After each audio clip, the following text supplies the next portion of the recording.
We better get to the main event. People have to work in the morning. Thanks for coming out on a school night, everybody. Okay. When we're through refurbishing, we're gonna have a proper housewarming, but until then. Everyone, pick up a hammer and help us tear down some walls. It's gonna be your wine cellar, buddy, so you get first crack. Great. I get one room, she gets the whole house. As long as we're clear. I have always wanted to do this.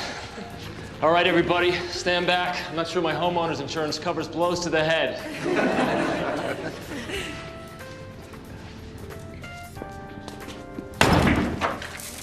You swing like a girl.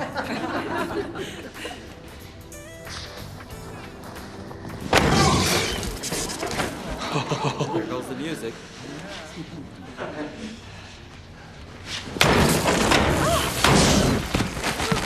Hang on a second. There's something out there. Keep that flashlight on there. I don't know. What is that? Can you see anything?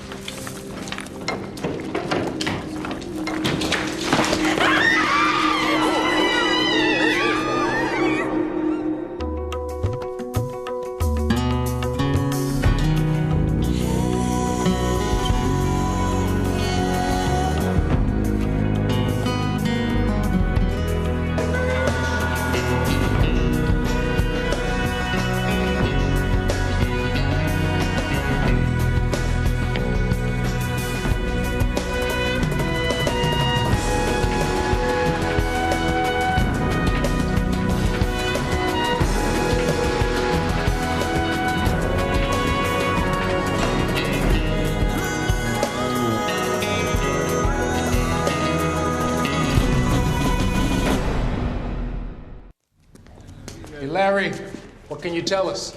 Not much. Emmy won't be able to give you anything on year of death until we can get him out of here. Okay, we'll check in the morning. Look at this. What is it? Something I haven't seen in years. An L.A. Gear jacket. Oh, look, his shirt has a hood on it. Yeah, my guess is he's wearing Jordache jeans and Puma sneakers. I used to rock Pumas back in the day. Yeah, I used to rock members only. No, you didn't. Yeah, I did. Detectives, what does all that tell you? Well, besides his questionable fashion sense, he's probably been back there since the 80s. Good morning, detectives. Morning. Let's start. These items were retrieved from the body. Digital watch, money clip with $147 in cash, no ID, this envelope sealed. Looks like there's more cash in there. Forensics will open it later today. Now, the body. Someone did a very good job of wrapping. The subject is fairly well preserved. Now, while the plastic they used served to mask the smell of decay, it also functioned as the perfect preservative of forensic evidence. Any bodily anomalies? The occipital bone has separated. It's unclear if it's trauma or skeletal decay over time. 2 fingers broken and healed on the right hand. It also looks like he broke his nose once. A boxer? Or at least someone accustomed to putting up a fight. He's also missing his dorsal floating rib. It looks like a birth defect. How long till we get an answer for the time of death? Fortunately, the chest cavity is riddled with recluse spiders. The forensic entomologist will get to time of death within a year based on how many generations of spiders gestated. Wait a minute, what's that? Is that decay? Inconclusive. Looks like a branding. Yeah, you might be right. It's definitely a keloid scar. Branding. Who would do that? Okay, so the house was built in 1921. It changed hands between private owners 8 times until 1975 when Omega Kappa Rho bought it as its fraternity house. Omega Kappa Rho. Yep. Hidden body's not a stretch. They're one of the most notorious of the black fraternities. Really? Oh, come on, man. You didn't know that? You're not a fraternity boy? I'm not a college boy. A couple of my sorority sisters used to date some of those gorillas for a minute. It was one hardcore house. Branding pledges was for openers. Ritual beatings with whips and hammers, drinking vomit. I thought they weren't around anymore. Actually, they're not. In fact, this particular house had its charter revoked in 1981. They operated as an unaffiliated house until the demise of the whole fraternity in 1992. But what if that could be my boy. The detectives just got the case yesterday, ma'am. We're just gonna have to give them a little more time, okay? Listen, I have been here since 7 a.m. this morning. Now, can I speak to somebody? Officer Andrews, would you help this lady, please? Please, our son went missing 20 years ago. Here's a picture. He's got a long scar right down his right leg. Sir. Please, officers, if we could just talk to a detective for 5 minutes. Ma'am, I understand, but you see, all these other people are ahead of you. Look, he was an athlete. He broke his nose when he was 16.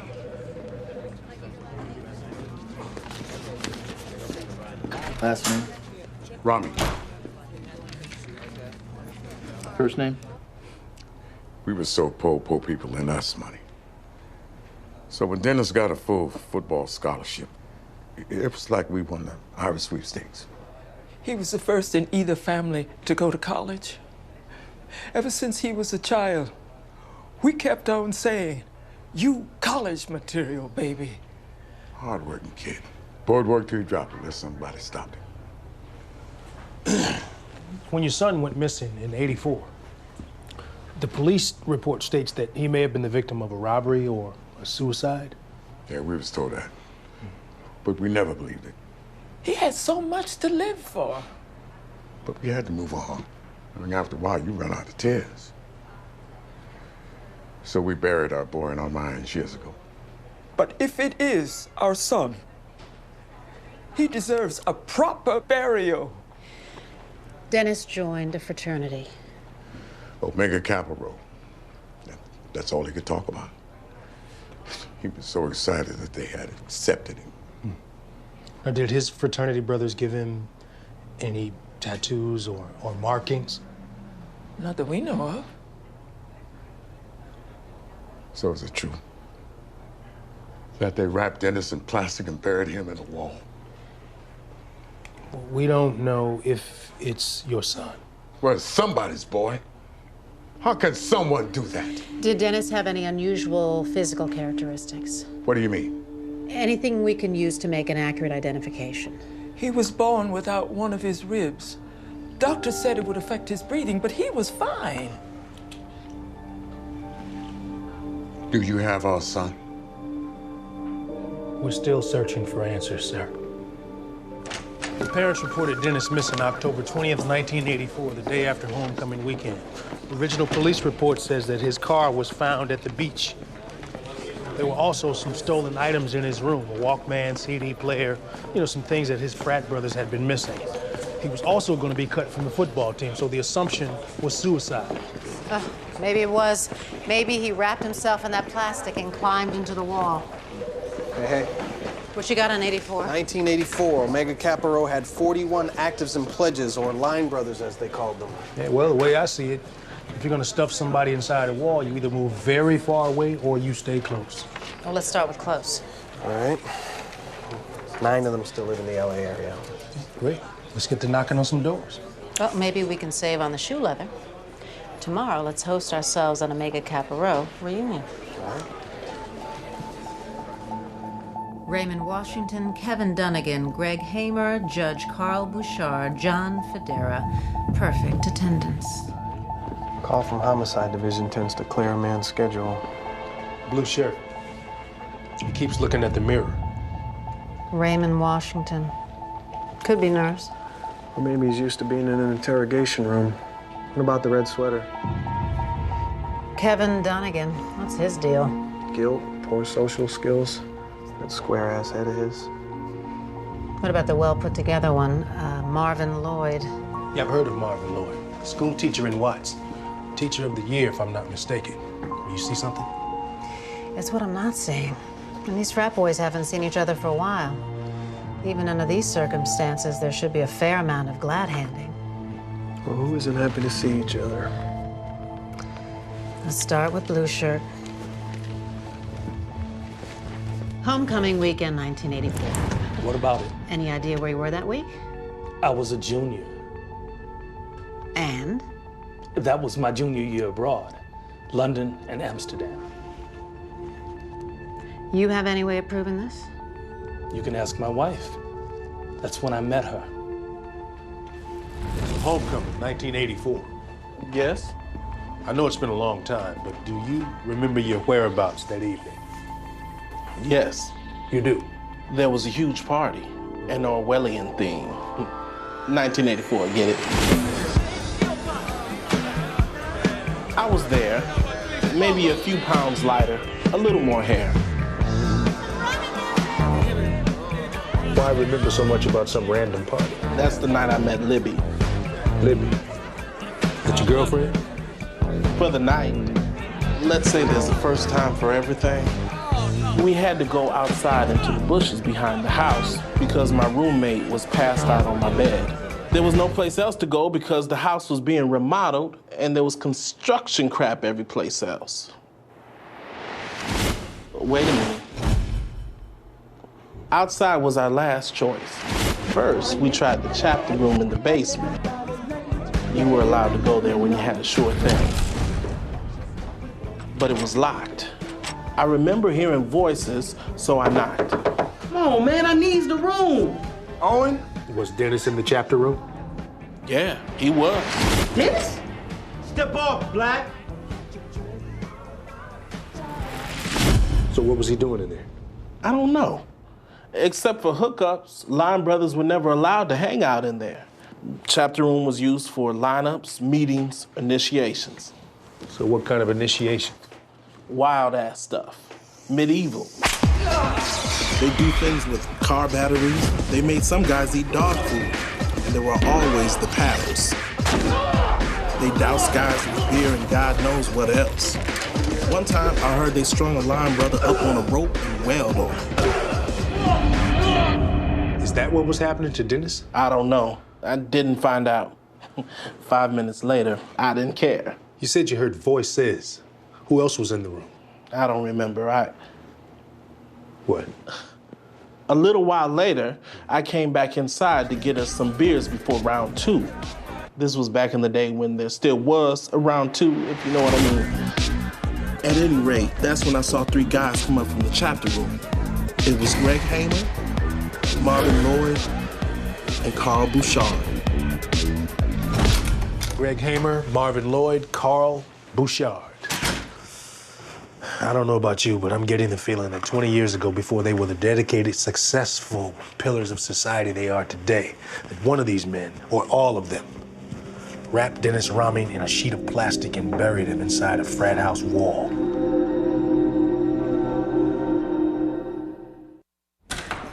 So we all know Judge Bouchard.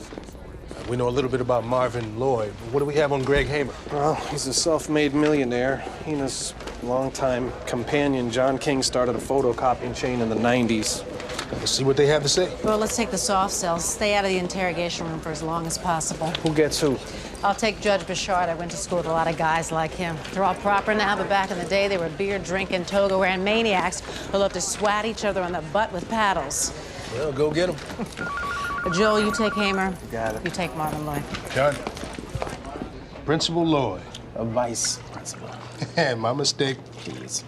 Vice principal is about as powerful a job as vice president. I'm supposed to be in charge of discipline, but it really didn't work. Everybody knows I'm a marshmallow. I saw the news, detective. Was it Dennis's body in that wall? You remember Dennis? Yes. Was it him? Oh, it looks like it. Quite a sigh there, Marvin. So what's that about? Shock, surprise, and I'm sorry to say, relief. I presume you know that I was with Dennis a couple of nights before his parents reported him missing. Me, Greg, and Carl. Why do you presume that? You let everyone else but the 3 of us go.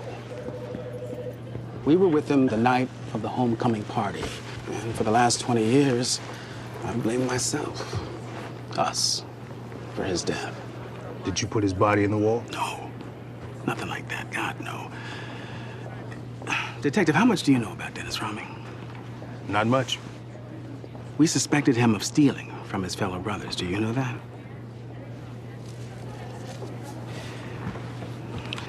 Dennis was a sweet kid. A real sweet kid. He was dirt poor from someplace down in South Central. Got to school on a football scholarship. The boosters used to like to lean on the fraternities to let the football players in. You know, give them someplace to stay, some friends and whatnot. We got Dennis. It was never really his fault, but he didn't quite fit in, you know? I mean, he tried, but I don't know, maybe he tried too hard. So what happened that night? We were pretty sure he was stealing from us, so we decided to have an accounting in the chapter room. An accounting? It's fraternity speak for a trial. But we didn't want Dennis to know what was coming because a line brother going down to the chapter room usually involved physical pain of some sort. So we lured him there with the promise of a bong party.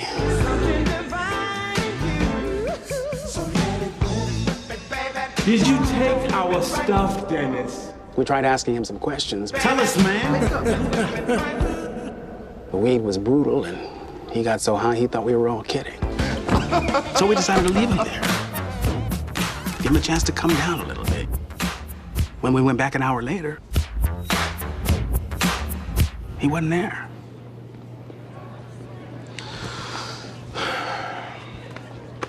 And you never told the police any of this 20 years ago? Tell the police we were all stoned out of our minds on pot. Now, you started out by saying that you blamed yourself for his death.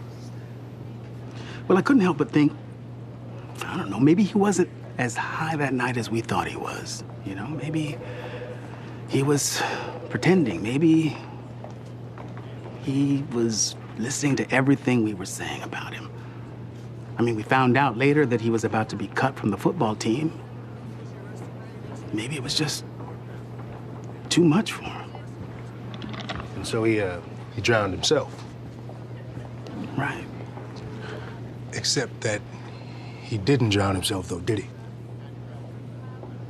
No. You have any idea who put his body in the wall? Detective, the last image I have of Dennis in my mind is him sitting there, holding that bong. A bong? Please. It was the last time we saw Dennis, Detective, but he sure as hell wasn't holding a bong. This was during the 80s, Detective. The decade that took us from cocaine to Rogaine. To get Dennis down to the chapter room, we had to dangle some fat rails of Bolivian marching powder. Last time we saw Dennis, he was hunched over a mirror holding a rolled up dollar bill. He's a cocaine user? When do you get someone to give him some? What have you heard about Dennis? Not much. You know, sometimes when you have a fish out of water, you try to adapt. You grow legs, learn how to breathe different, how to walk. And sometimes that fish will give you the finger and say, screw you, you rich bastards. So he had a little bit of a chip on his shoulder. The size of Kansas. He never stopped going on about how we were all born with silver spoons up our butts. How we all thought we were better than him. You know, I know this isn't politically correct, but we were better than him. Because at least we were okay with who we were. Well, if you all didn't like him so much, why didn't you just kick him out of the frat? Point of clarification. It's called a fraternity. You no sooner call your fraternity a frat than you'd call your country,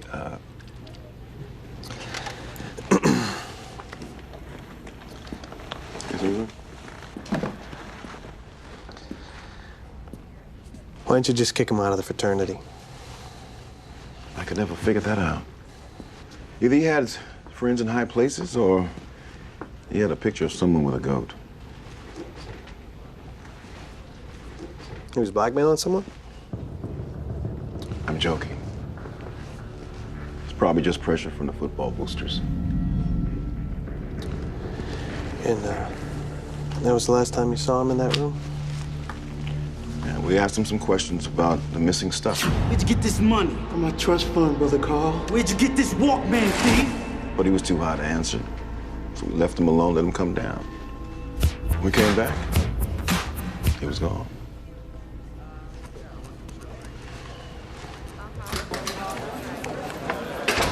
Two down, one to go. You're next. Not exactly. I told you I'd take care of him, not talk to him. A man like that could talk legal circles around me.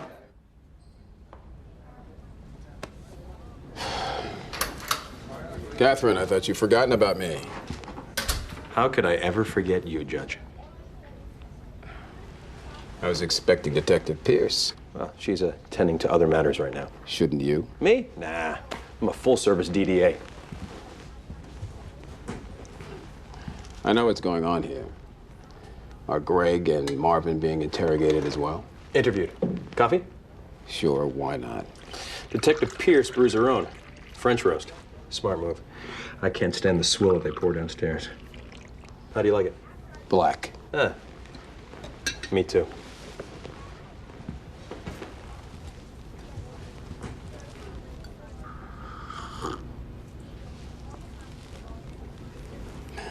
Counselor, would it be paranoid of me to think that you're trying to obtain my DNA by offering me a pristine coffee mug? Paranoia is a psychological prognosis, Your Honor. Collection of DNA requires the permission of the suspect. We both know it doesn't, and you're not a suspect. Bull. I adjudicate cases like these every day. Meeting with Detective Pierce was courtesy. This bait and switch tactic is tantamount to breach of promise. You're right. It was merely an extended courtesy. No estoppel to evoke, no promises were made or broken. Need I remind you, Counselor, that I have judicial immunity in this matter? Need I remind you that you don't have any immunity for actions you committed before you passed the bar? Actions I committed? Mm. Well, I think it's time for this judge to call an attorney. Before you spend every last dollar you ever made defending yourself as the star of the next trial of the century, ask yourself, is this how you want your life to end? After I walk out of here, we'll meet again. My bench, my rules, my rulings. I cannot wait for that day. That's not a threat. This is a threat. I could have you thrown off of every case that I'm on. I could have you recused under section 170.1, disqualification for actual bias. But that day's never gonna happen. Do you know why? Because forensics is working overtime on this one. And you know they're gonna find a fingerprint in the plastic, hair under the tape, something. This is your last chance to beat the DNA Express. Because right now, 2 of LAPD's best detectives are working their best game on 2 of your least reliable brothers. And you know who gets the best odds in this one? The guy who thinks first. What's gonna be, Your Honor? Because time is a-wasting.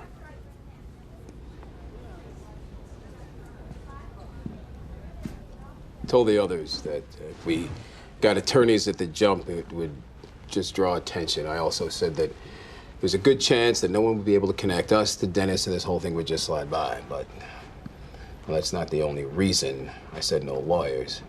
I knew that if I had an attorney, he would advise me not to talk. But I suppose I want to talk. Now, before you do, have you waived your Miranda? Yes. Then tell me what the hell happened, Carl. It is not what you think. Really? Well, why don't you tell me what I think? It was an accident. We just wanted to ask him some questions about the things that were missing. We got him to go down to the chapter room to do some cocaine. We started asking him questions. Did you take it? You beat the hell out of him. Yes, and it went on for quite some time.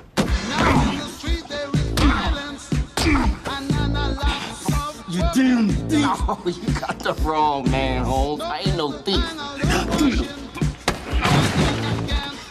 You guys ought to see yourself, seriously. Go get that mirror off the table and have a look. You're hilarious. You ain't nothing but a welfare cheese-eating mooch. Damn right. Where'd you get this money? My trust fund, Brother Carl. It's a lot like Brother Greg's trust fund, only non-existent. Where'd you get this Walkman, thief?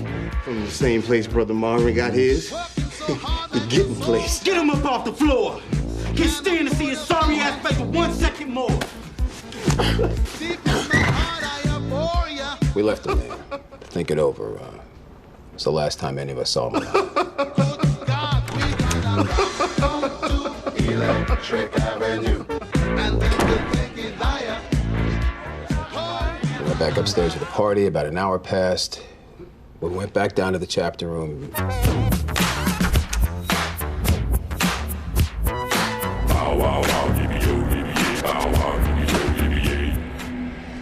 He wasn't moving. The cocaine that we had left on the table, that was gone, presumably up his nose. He had an overdose. We tried to revive him, but he was gone. So you didn't call 911? We talked about it, yeah. But this was during the era of cocaine death scandals. We had all done some ourselves. It would have been in our systems if they had tested us. I mean, we would have been ruined. This was supposed to be the beginning of our lives, not the end. I mean, Marvin, he wanted to run for public office. Greg, he wanted to become a movie star, and I wanted to be a lawyer. None of that would have happened if we had ever called 911. So you decided to bury him in a wall? We wanted to take him to the ocean, but there was a party going on upstairs. Marvin suggested that we take him out through one of those little windows in the chapter room, but there were some people outside. We just needed a place to hold him. 24 hours. And somebody, I can't remember who, they suggested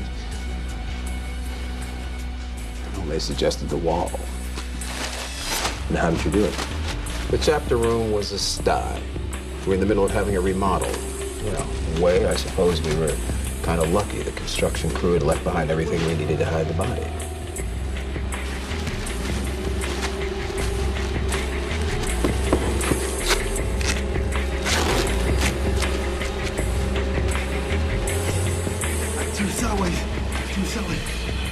The plan was to take him out of the wall the next night, put him in his car, drive him to the ocean, and dump his body in it. It was supposed to look like a suicide.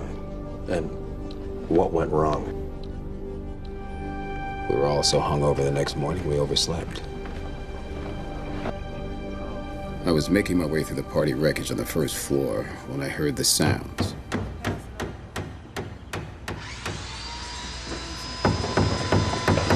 By the time I got downstairs, Dennis's tomb was already sealed. And we said nothing. We just went on with our lives. We were young.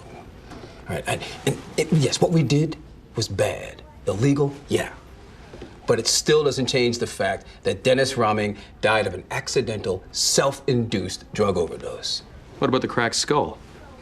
Nobody cracked his skull. What are you talking about? Well, that's not what the medical examiner says. Blunt trauma to the back of the skull looks like a 2x4 or a baseball bat. No. That is impossible. I mean, he died of a drug overdose. Nobody ever cracked his skull. What are you talking about? What you already know. This wasn't some accident or youthful misadventure. This was murder, Your Honor. Dennis Roming was smacked in the back of the head hard enough to break his skull. Why would someone want to do that? Well, maybe it was an accident, happened at the accountant, and then Carl came up with this drug overdose story to cover. That way they get failure to report instead of manslaughter or reckless homicide. I don't think that was the story. I think it was telling the truth, at least as far as he knows it. You sure? If you spend as much time with guys like this as I have, you could tell. Yeah, well, I've never had the privilege. That's your point. There's no point. It's like you said, you spent more time with guys like you. Something on your mind, Detective? Well, nothing worth talking about. Hold on. Dennis Roming was found with a money clip full of cash. But he also had a sealed envelope with $600 in it. Why? Maybe he stole it. From who? As far as we know, nobody reported $600 stolen. Maybe somebody gave it to him. Why? Some kind of payment. Maybe he did a job or sold drugs. Or maybe he had a picture of somebody with a goat. What? It's something Hamer said to me. Why didn't you kick him out of the fraternity? I can never figure that out. Either he had friends in high places, or he had a picture of someone with a goat. He was blackmailing someone? I'm joking.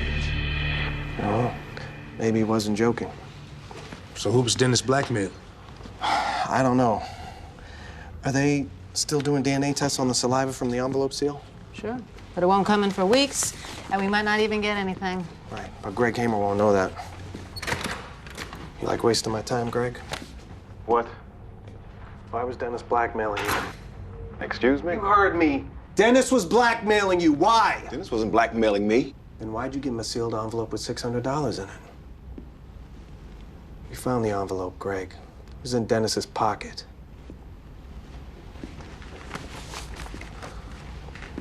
In 1984, DNA technology was just in its infancy. Not anymore. Got that water bottle you were drinking out of earlier, swabbed it, the sample, put it in an analyzer. We compared it with the sample from the envelope. They matched. He swabbed it and put it in the analyzer. I'll bet. Let's see if he buys it. When you were licking that glue strip on the back of the envelope 20 years ago, you never in your wildest dreams imagined that it would come back to haunt you. The way your heart's pounding right now, I'd say that's probably about what it feels like to be haunted, wouldn't you? I have no idea how that envelope ended up on Dennis. But it was yours. Yes. He was blackmailing you. Yes. Why? You have a picture of you with a goat, Greg? No. A baseball player.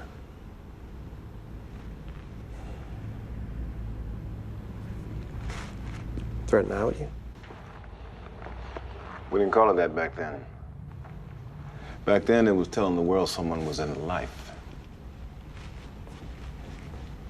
Why don't you tell me what happened that night, Greg? I knew about the accounting. I gave Dennis a heads up. I was hoping he would give me some credit for it. Instead, he said if I didn't give him another $600, he would use the accounting as his opportunity to tell my secret. So I went to the bank, I got the money, I put it in the envelope. I was gonna give it to him later, but I never got the chance. And then the next morning, I noticed it was missing. And I never knew what happened to it until you brought it up right now. Right. Here's another possibility. You all left Dennis in the chapter room. Took that as your opportunity to pay him. So you went back downstairs, gave him the envelope, and something went wrong. No. What happened? No, whoa, time out. What happened? Time out! What happened? Never happened! I never went back down there without the other guys. Why not? Because I couldn't. Because the door was locked, and Carl, as the fraternity house president, was the only one who had the key. Maybe Carl did it. Now he has a rock-solid alibi. He was playing foosball in the living room for the house championship. All right, so what about Marvin? Well, it's back to Carl with the only key. Okay, back to Carl. Maybe he paid someone to say he was playing foosball, paid for his alibi. Not possible. Yeah, maybe you're right. A college boy would never do something like that. What do you know about college, detective? Trust me, I know men like this. So you keep saying. Detective, would you excuse us? Yep.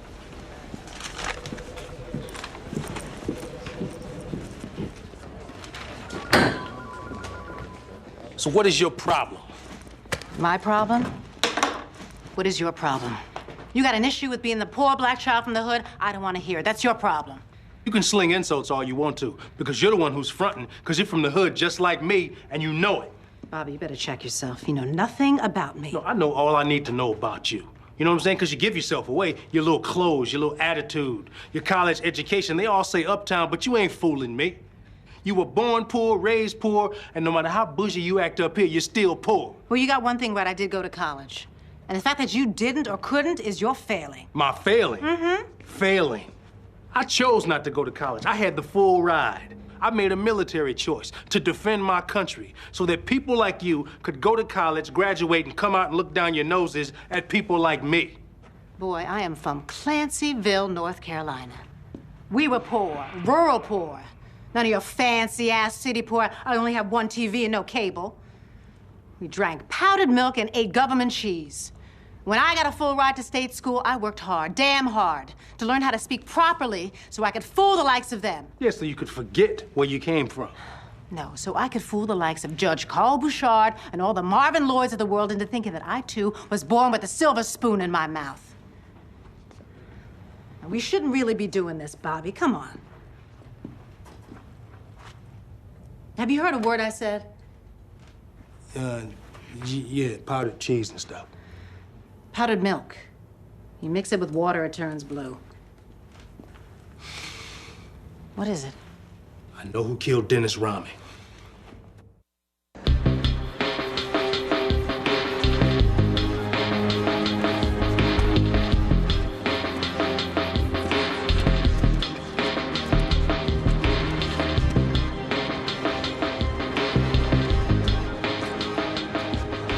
Those things will kill you, you know.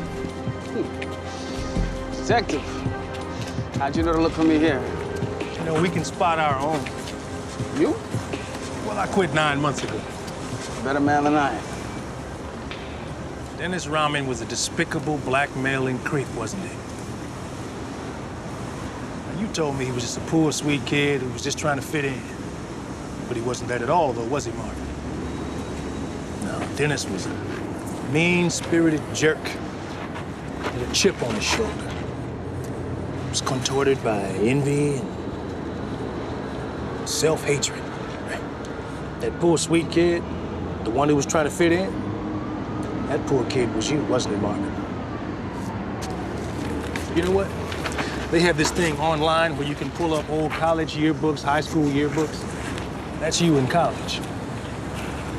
Marvin Lloyd, eldest son of a West Virginia bank owner. And right over here, that's you in high school. Eldest son of a West Virginia bank guard. Come on, man, who doesn't polish their resume? You know, I talked to some people at your school, Marvin. And you're the guy. You're the teacher that people remember for the rest of their days because you turn kids' lives around. But not because of the history lessons that you've taught. It's because of the life lessons. Don't do drugs, don't get pregnant, don't join a gang. Don't do anything that you would regret for the rest of your life. I think we're done here. Excuse me. But you know, the one thing I could not figure out was how. How did you get into a locked room with no key and no one seeing you? And then I remembered, Carl was the one who said that you suggested taking Dennis's body out through the basement window. Because that's how you got in, wasn't it? You have an active imagination, detective. You should come and join our drama class sometime. Yeah, but there's one thing I want you to see before you go. Right here, I've got the medical examiner's report as to the cause of death. You know what that means, don't you? My God. Yeah, oh my God. That's right.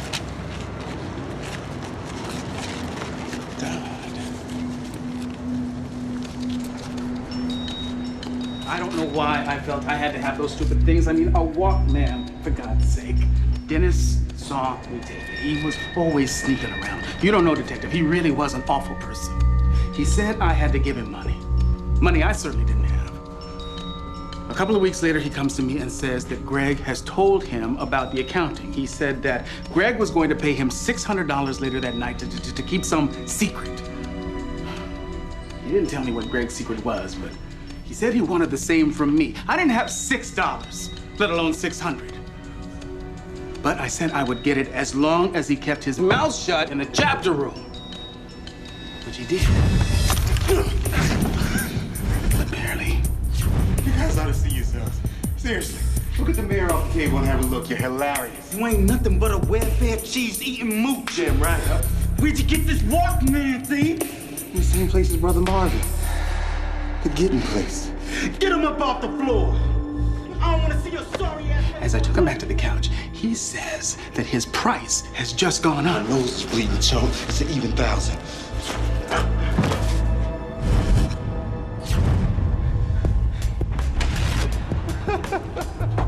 When we left, I went upstairs into Greg's room and found Greg's envelope with the cash. And I got back into the chapter room through the window, like you said.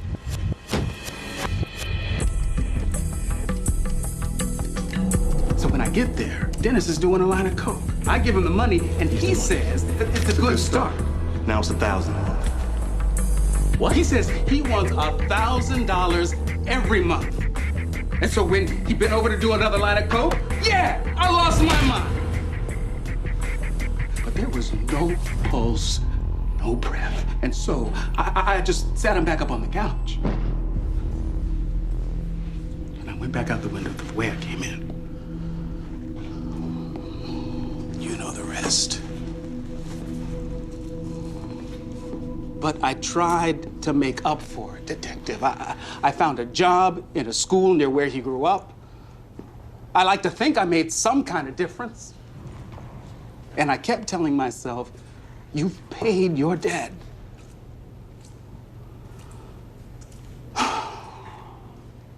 What do you think, detective? I don't know. You'll have to ask his parents.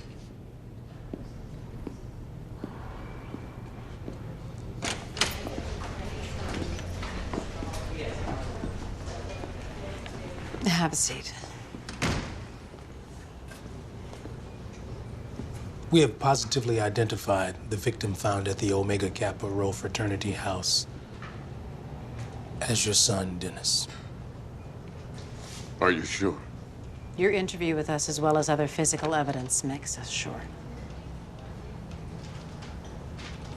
What happened? There was a fight. A fight? Over what? Nothing important, just one of those things. And they got scared.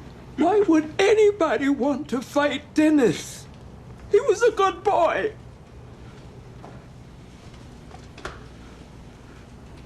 How did our son die? Was it painful? There are still tests that have to be done, but as much as we can tell, Dennis died quickly and painlessly.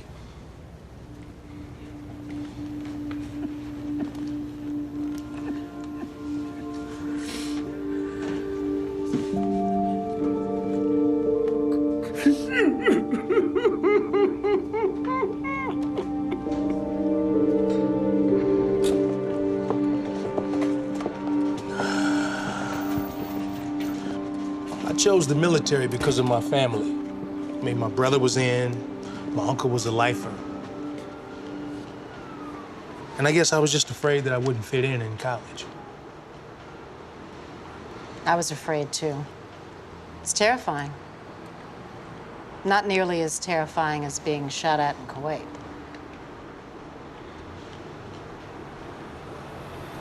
North Carolina, huh?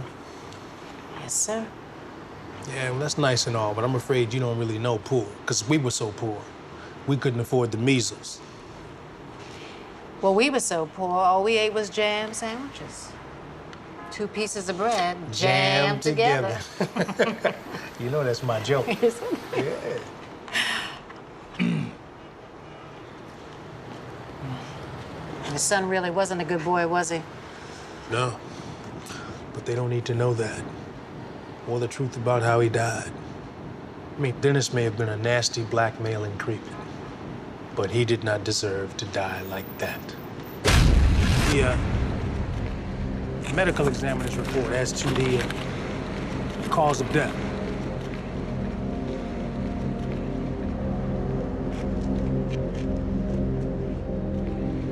You know what that means, don't you? My God.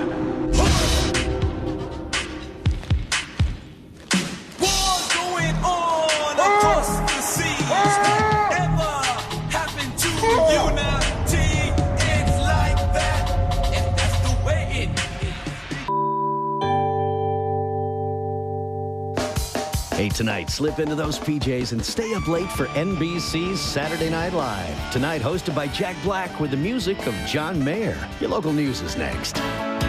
When faced with violent attackers, one man wouldn't back down. How a robbery victim fought back and won. And 20,000 feared dead, the devastating damage left behind by Mother Nature. Next on The Night Beat.